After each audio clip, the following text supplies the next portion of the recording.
Okay, that's fair. Let me give you an example of this. Let me give you some of the examples. I'll make it really simple for you. Somebody like John Boehner will get up and talk about how he loves to serve, he wants to serve, he's in public service, he's a servant. But the reality is, unless you're an idiot, you recognize he's the guy getting the big check, big benefits package and the great benefits and the retirement and going to live a life of opulence because after he leaves Congress, he's going to be a lobbyist and make millions and millions of dollars. We're serving him. We are his slaves. We're the servants. And these people are the royal court, and our job is to service them, you see? But they turn it around on us and make us feel like we're being served. It's that kind of stupidity people need to see through. If you begin to see these things, a sequence of these things in your life, suddenly you begin to see it everywhere. The veil comes off. The ugly monster stands under the light. But unless someone helps point that out, you never recognize it. Mr. Britt, how about you? Why did you get into broadcasting, and what is it you hope to accomplish as a broadcaster? Yeah, well, first and foremost, it's about getting an alternative perspective on the news out there because, as you said in my introduction, the mainstream media does suppress and spin stories. So what I try to do on my radio station is to just basically cut through the propaganda and, give our own twist on the news. And also it's about just showing people that, you can do this yourself. You can also speak out because we're all regular guys who host shows on Resistance Radio. We haven't got any kind of, training in broadcasting. We just kind of got off the sofa and found our voice and learned how to speak out. And I think it's very important for people to learn how to speak out because, if you're not prepared to speak, then what are you prepared to do?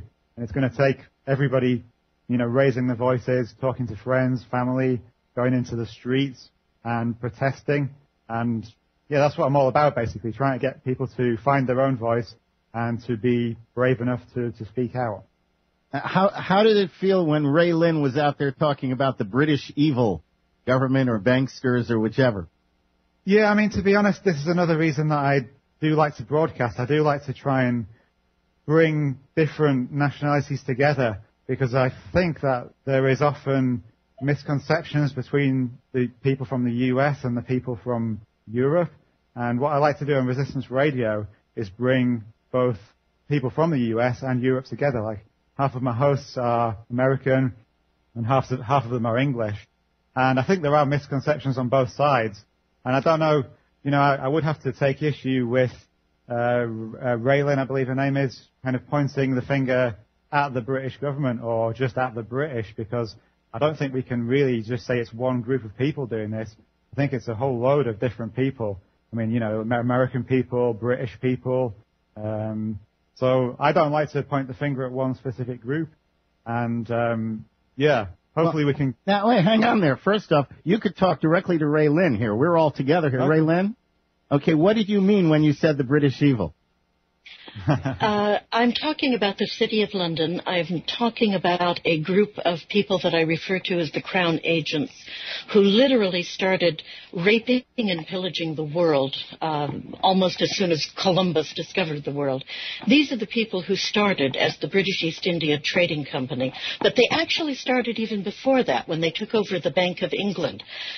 The British people are the first slaves of these people. And the American people are the second slaves of these people. Now, in my opinion... Hang on, Raylin, hang on. Just before you go on there. Britt, back to you for a moment on that. Okay.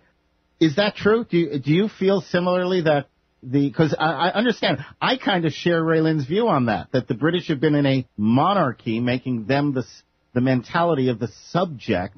Do you think the British people have kind of been used as a globalist slave race, if you will, or people? Yeah, I think the British people are a race of slaves. I'm completely anti-monarchy myself, but I don't think it's fair for people from the US to just point the finger at, the British people or the British government, because a lot of what's been happening is, people from the US. No argument there. No argument there. I know, but can I just say, Britt, I'm not pointing the finger at the British people. The British people were raped and pillaged by these monsters. They were the first group that were raped and pillaged. And I don't even hold your queen responsible anymore, because in my feeling, she is just as much a slave to these monsters. That's the only word that really describes We're kind of talking the Rothschilds and the Well, I don't even blame the Rothschilds anymore. I mean, I think that there are people behind. I mean, because if you look at the way the Bank of England was taken over by when William of Orange was there, but I can't remember the name of the people that took it over. But it was not the Rothschilds. The Rothschilds didn't come for 200 years later. Okay. And so we all want to say the Rothschilds, but no, it isn't. It's these nameless, faceless people. And that's why I call them monsters. Because I don't know who they are. What we do on Resistance Radio, to be honest, we don't go so much into the history. I mean, we really feel like we do need to deal with the here and now. And sure, things have happened that, have been very bad in the past, but it is the here and now that we have to deal with. And that's fair. Let's not get too far off, because that's fair. There's no wrong here. Okay, what Raylan's saying is absolutely true. In the past, there have been monsters in the history, and I find it interesting that what you just pointed out. I'm going to look into the thing about William of Orange and see, because I find it interesting. You pointed out the Rothschilds didn't come till 200 years later. But what you're saying, Mr. Britt, is absolutely so also. We have plenty of modern-day boogeymen out there, and most certainly they're not all British. I have to say that. Roger, I want to start on this question with you. Now, several years ago in the United States, they had something in administrative federal law called the Fairness Doctrine. And the idea of the Fairness Doctrine was that if you broadcast something from one political perspective, you had to give the other sides of that same issue airtime. And, the idea was it was supposed to be fair. The practical upshot was that if you broadcast, for example, a Republican position in prime time, you would broadcast the Democrat position at 5 o'clock in the morning so that nobody would even be exposed to it.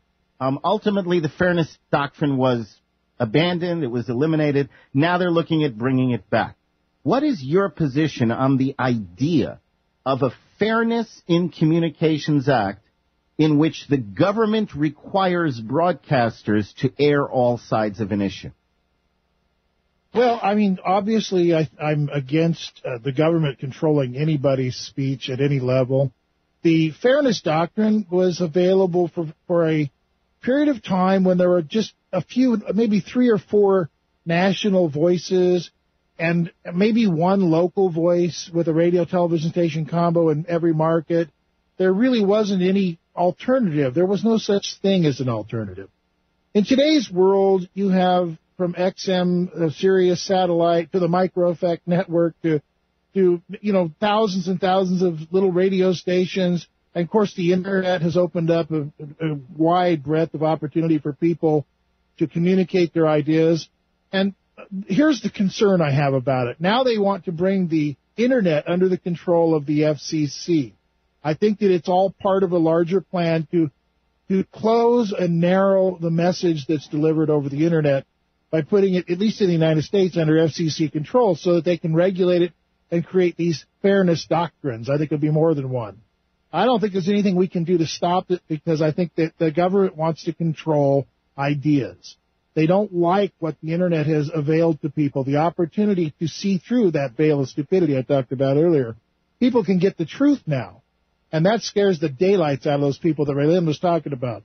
They don't function well in the light. They don't want the truth out. And so they're going to do everything they can to implement a fairness doctrine, but first they're going to take over the internet, I think, so that they can control the voices there. When they do that, well, then we're going to test the mettle of the American spirit of patriotism now, aren't we? Well, I can tell you this. The United States has already set up WWW2. It is online. There are some sites on it already. And the belief, we don't know for sure, but the belief is they're going to do something to crash WWW or make it unworkable so that we've fixed this for you. All you have to do is go to WWW2, which is tailored for control. So we'll keep an eye out. We'll keep an eye out and see how that develops. Mr. Britton, I don't know if you have anything over in England that is comparable to what used to be called the fairness doctrine in the U.S. But how do you feel about the idea of the government coming in, having some regulatory agency that basically says, look, it's only fair. If you're going to promote labor, then you need to promote, what's the labor and what's the other party? The National? Conservatives. Conservative. Conservatives. Okay. Yeah. If you're going to promote the labor view on this issue, well, it's only fair. You have to give people the opportunity to hear the conservative view and vice versa. What are your thoughts on such a government-controlled fairness type doctrine?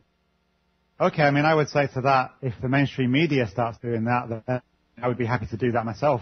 So, for example, if there was a news story about 9/11 being, a terrorist attack by these Muslims who hijacked these planes and miraculously, flew them into buildings and evaded the defenses of the U.S., then if they're going to say that, then they should have on somebody with the alternative view who would be there to say, we think this was actually an inside job and there was, people who knew about this and planned this within the U.S. government or within rogue networks of the U.S. government. So personally, I can't see that happening.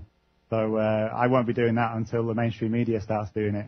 So I guess I'm still not clear, though.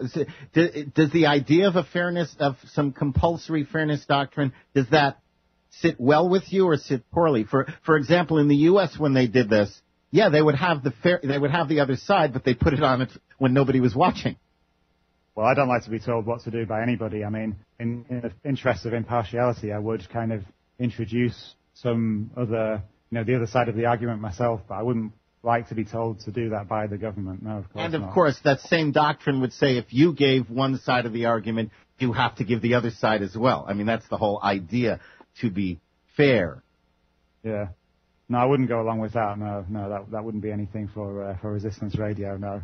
Ray Lynn, I wanted to get your response to the question about the fairness doctrine. It's that doctrine they used to have in the U.S. that they're looking at bringing back that basically says if you promote one side of an issue, you must promote other sides of the issue as well. What's your position on such a law, such a requirement by the government?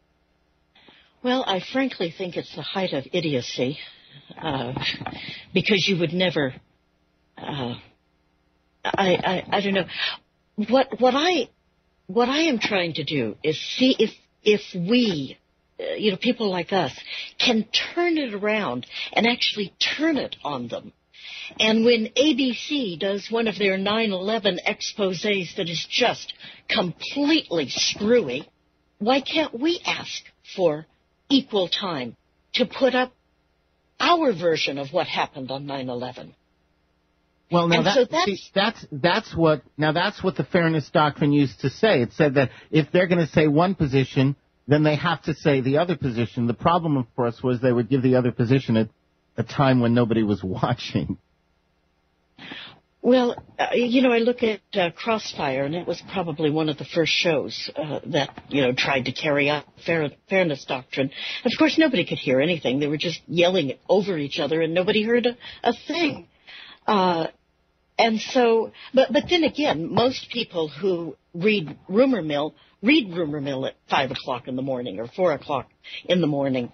And, we are worldwide with our radio show and with our webpage. Actually, the Russians are number 4. The fourth country to read Rumor Mill is Russia, for about the last 2 years. What are the top 3?